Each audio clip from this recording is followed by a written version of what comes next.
We've talked about the fact that AI readiness needs to be kind of rethought or redefined. We've talked about this pilot trap. Well, that means go in with the right mindset.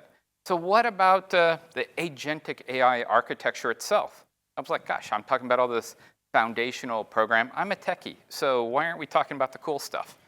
So a data foundation is not enough for successful AI. Wow, that goes against everything I've been hearing in the industry so far. We're saying you have to have a data foundation first. You have to have your AI readiness first. Well, why isn't a data foundation enough to be successful then?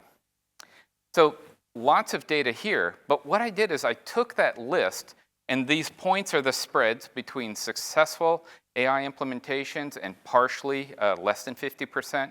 So I said, okay, I want to look at the spread, and here's what I got. These, I think it looks like 14 different items. But when I looked at them and started to group them, I said, well, some of these are foundational. Data security, semantic definitions, data freshness and latency, unstructured data, knowledge graph platforms, right? 25 to 15% spread there. That's reasonable. That's significant.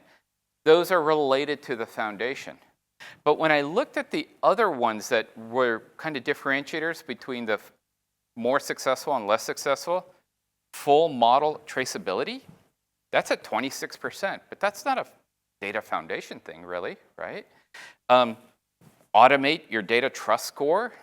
And I'm pulling kind of these gaps across all of those 31 different questions, trying to correlate what are the successful ones doing that's different than the ones that are struggling. Data quality for AI, that's a gap at 19. Trust scoring, readiness, metadata, and lineage.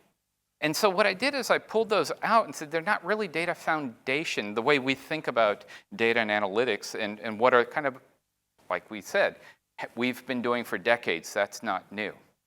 This is the stuff that used to be between us and the consumers, us and the end users running reports. And that trust, that's because I trust Joe that he knows the data when he sees it, right? Or I trust Julie to say, this doesn't look right. She does that for me. So when we do that, the difference is now I've got to go to an AI system, and how do I trust it? So all of those factors are trust factors. So now we have to think about, okay, we've got our data foundation, quality, all of this stuff, but there's a secondary group that we really need to focus on if we want to be successful with AI, which is how are we going to build trust in the AI process? I think the third category, because we were at the, you can see it was dropping down. If the data foundation was 15 to 25, trust-oriented was ranged from 12 to 26 spreads. Well, down at the bottom part of that list, the 9 to 15 points were actually related to the AI architecture itself. So here we're saying, oh, we need real-time. We need fully autonomous agents. We need multi-agent systems or agent orchestration. Yeah, those things are important, but they're not as important as your foundation and your trust. So that's where we need to focus. So, and of course, I put on the bottom here, none of this matters if you don't have committed budget with the mindset to take this into production.